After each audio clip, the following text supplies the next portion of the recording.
Hi everyone, Hi, I'm Kate, I'm Theodora. and we thought we'll do a bit of a Facebook Live session today. We are very conscious about the environment that we're operating within at the moment, both personally and professionally. And Theodora and I are exactly in the same boat as everyone else at the moment. So we thought we'd do a bit of a check-in with you, and also give you a little bit of insight into some of the planning that we're looking at doing and some online sessions that we're looking at running over the next little while kind of everyone's at home. So I thought it's a good opportunity for us to kind of jump in and share with you what we've been planning. Yeah, I think we couldn't resist because we were doing our planning and then started to connect on a whole lot of stuff and challenges that we're going through, and also people that we're talking to at work by Skype or our neighbours, and it is a tough time. I think it's like people are having to face challenges, and all the challenges are about change. So we're all being forced to change, and people are doing it in different ways. So some of the circumstances are okay. Some people are doing it tougher than others. So one of the things we were talking about earlier is how can we get stronger during this phase, and how can we draw on the skills and experiences that we all have to get through. And I think some of the conversations, because over this time, I know that Theodora and I have been kind of quite open that we're actually quite enjoying this time ourselves. It's been a really nice time. Like, I love working from home. I think that's something that I would obviously want to do more of going forward. And it's been a really nice step back from the busyness of everything and being kind of pulled in so many directions. And I think being able to kind of just take that step back, slow down, has been really nice. But I know we're not all experiencing this, but I think what has really helped us is our experience with what we've gone through. That's right. And also the tools and principles that we use in our lives, that we talk about in the book, that we talk about professionally as well, through change, really is something that kind of has really helped us. Kind of through this time, and really having that positive mindset, I think is really important. I agree. One of the things that sort of, because I'm actually enjoying the change, and I know I'm lucky because I do live alone. I've got the house to myself. I don't have to share it with anyone. Kate's got 2 little children under the age of 5. I homeschooled Emily, my little niece and goddaughter, one day, and the poor thing, both of us got so exhausted we both fell asleep. So I don't know how you do it, you and Andrew do it with 2 little kids, but so I feel fortunate. But one of the things that I've started to look at was the things that actually I didn't like before and I actually don't have to do now. Things like the daily commute. Yeah, I know. I hate the daily commute. And now, and you're not alone. I'm not, not alone. And I'm also not a morning person. So now I can get up half an hour, 40 minutes before I need to get dressed and log on. And I love it. It's just But really I think good. That's also highlighting what you're focusing on. That's right. You know, so I think it is really important, because you could be looking at focusing on what's been taken away from you, because I know as a change, managing change, the first thing everyone looks at is, oh my gosh, this is going to be taken away. That's true, Whereas I think this, obviously we're all coming from a survival platform during the current environment, but we've been so adaptable, so we've really just been able to adapt to the situation, whether we've kind of liked it or not. We'll just, obviously there's rules and stuff, but it's something that, I've been really kind of surprised about. Professionally and personally as well, when you see in society just how people have been just adapt to it, and organisations are now behaving the way that I guess we've always wanted organisations to behave. So I think that's something that this environment is also is giving a lot of those opportunities as well. I think that's really important, because some of the work we've been doing, that sort of some writing work, is that whole area of adaptability. And we are all, if those of you familiar with Maslow, which is an old sort of theory written quite a long time ago, but right down the bottom of basic needs is about survival. food, shelter, security and stability. And that's what's being challenged now for all of us in different ways. So we have to adapt. And I agree, it's amazing how quickly people have moved into this new way of being because they've been forced to. So we don't actually have a choice. But adaptability, I believe, is going to be a key skill and strength that we need to see us through into the future. So it's part of that. How do you adapt? Part of it is a whole lot of things like your inner strength and your resilience to keep going. And it's also having that mindset that you mentioned earlier. It's being able to look at, yes, these things I've lost, but I've also had the opportunity to gain or create all these other things I couldn't do before.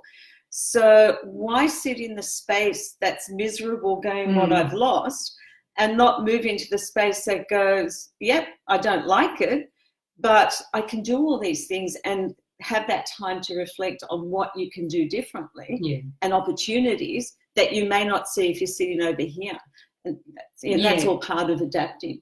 And I think it's been interesting, and we've all been all pushed. Yes, we have. To adapt. So I think that's really, and it is interesting because you can see organisations and all of a sudden, there's no argument for working from home, right? No. There's none of this argument that, I don't trust my employees if I don't see them in front of me, all of this stuff. All of that's just gone out the window. So I think there's such an amazing time at the moment to harness where how much we've actually changed and how we can continue to leverage this going forward as well. And make it successful. I was talking to one of my colleagues yesterday, another change manager, and he was saying it's going to be interesting when things start to resume back to normal, but it will be a new normal. I think we need to accept that things, at least I believe, things will never be the same as they were in January and before that. Things will change, but they can change for the better. Things were very broken. They were broken. I think they needed to change. I think it was we've moved to the point where things had to explode. So things, when they go back, hopefully they go back in a more constructive, positive way, which I think they will.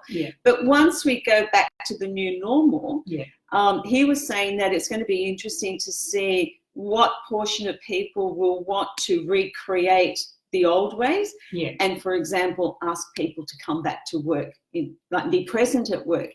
And then our conversation moved to how successful we make it now, because I didn't agree with him. I said, how successful we make it now will determine our ability to have those conversations going into the future.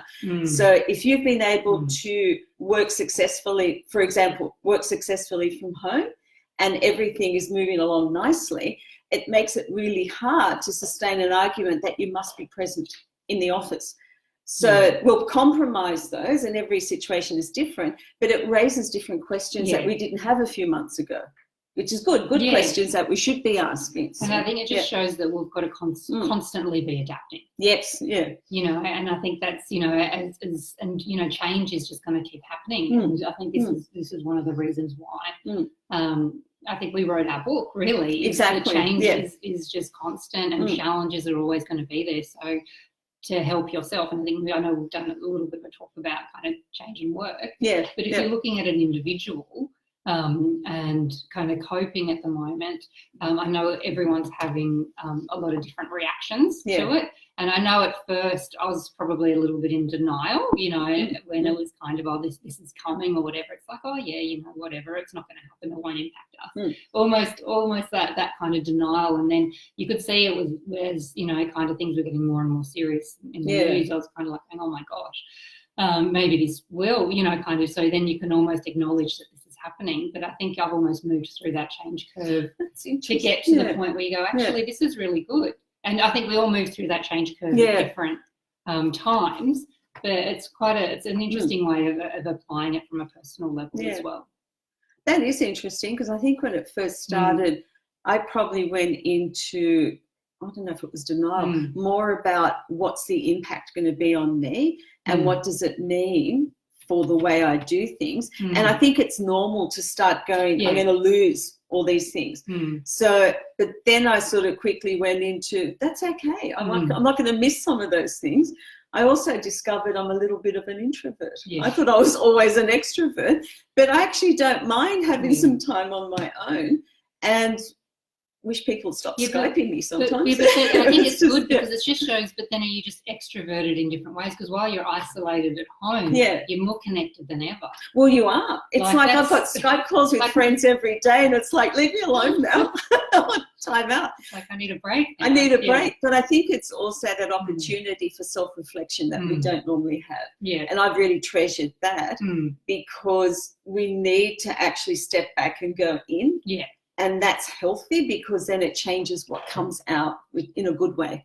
Yeah. Yeah. And I think So- it is. It's definitely a time Mm. when you're having all this time at home, and whether you have got kids or not, or any of this. Like, I think it's a good time to go within and to kind of focus on your own inner strength and to look at your own mindset and all of that, because I think, mental health, at the moment is obviously a big driver all the time, but at the moment it is one of those things that, kind of is really highlighting. And I know for me, I've got to be very clear on my boundaries, for what I'm accepting and what I'm not accepting.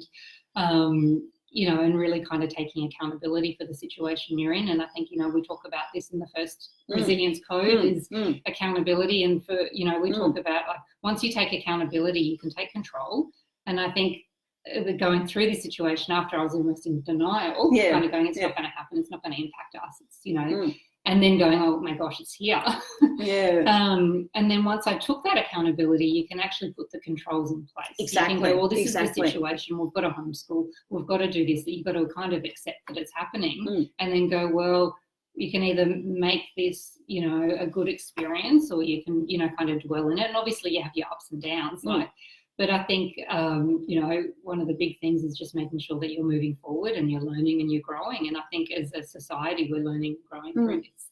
There's a theory, and I hope I get this completely right, because I don't have a psychology background, but there's a theory that we talk about, because you've probably guessed by now, Kate and I work in change management, organisational and people development and all culture. So one of the things that I run in my workshops, we talk about this theory of the locus of control. So, and the plain English explanation is that we can choose to have the locus of control internally here, which means that we take responsibility and accountability for our decisions, or we can have it external to the environment or other people. So an example to illustrate that is if you got two kids doing their HSC, for example, and one of them has the locus of control internal and the other one's external. So they both not do well, right? So they get the results, they don't do well. The kid with the internal takes accountability, says, I should have studied harder. I shouldn't have gone out partying the night before the exam. Well, it's the result of my actions. I need to do this to fix it. The other kid goes, it's not my fault. They dragged me out. It wasn't me. I didn't have time. The test was too hard. The teacher didn't tell us this would be on the exam. So total abdication of the consequences of their behavior. So I think that's really important when we look at situations like this. We're the only ones who can take responsibility for ourselves. We can't fix everything, and nor should we try, but it's about, there are opportunities now that are presented by change to say, how do I want to manage this, regardless of what's going on? And in some cases, and we've all been there, it's a little step at a time. But that little step starts a progression of steps, which then pick up and accelerate like those snowball things that come down mountains. But it picks up acceleration. If you continue to live on the outer or have your locus of control on external, you become a victim of circumstance. And so you're never happy, and you're continuously blaming other people for your unhappiness. And that's a pretty miserable place to be. And you probably, it's not a nice way to exist. I think the other way is harder, but more sustainable and better in the long run. And it's also, I think, if you really take accountability, you can really focus on your growth and your personal development. Exactly. Whereas if you're constantly blaming others, you're not taking accountability. No. And you're not going to be able to learn and grow. And that's when things actually do come, because we can go through this in other more detail in other sessions, but a shared experience we had a few years ago where the circumstances were caused from an external party that we had no input on, but we had to deal with the impact. And that's what we did. And got through it to be in a much better position now, rather than sit there 5-6 years ago continually to blame the stuff which was genuinely not our fault. So it was, so I agree with what you're saying. So I think as we're talking, it's in planning and kind of, which is one of the reasons why we wanted to come on and kind of check in with everyone. But I think one of the topics that we are going to do a bit of a deep dive into is accountability. Yes, I think that's really important. And awareness, and how important that is for managing challenges and change. So I think that's definitely one that we will look at doing over the coming kind of week or so, as well as kind of a few other topics that are quite important. I think this managing change and how you can manage it from, I guess, a personal perspective. Exactly. And what you can do as an individual to help ensure that you can thrive, especially during the current situation. And as, you know, kind of the current situation kind of eases, you know, kind of eventually how you can also make sure that you're better placed as an individual as well. Exactly. And I think they're life skills. I think the way our world, I mean, the world has always changed and evolved, but that pace has accelerated over the last generation or so, and it's only going to continue. So being able to manage change, basically, I see that as a life skill.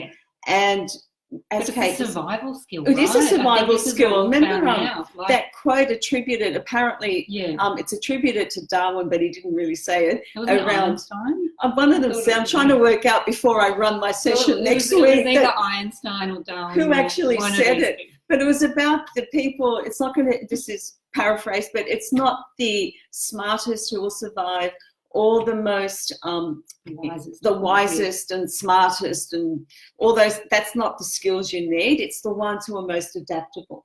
So to thrive in our future, to survive and thrive and grow up to, listen, our tagline, to survive, grow and glow and thrive into the future, we need to, one, understand what's going on in our environment and call out the stuff that we don't necessarily like, but calling it out disempowers its impact on you, and then look at how you move forward.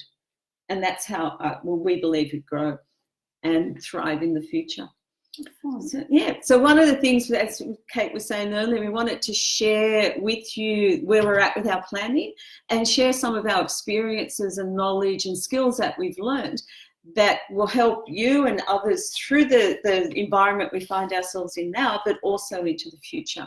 And also take some of your questions. Yes. And, you know, kind of what are you struggling with? What are your pain points? What are some of the, you know, and maybe some of the tips that we use in our own lives can kind of help others at the moment. So we will be doing a series of more kind of Facebook Live sessions. So make sure that you tune in. We will post them onto our Zucas group Facebook page when those sessions will be. We're still obviously working those out at the moment.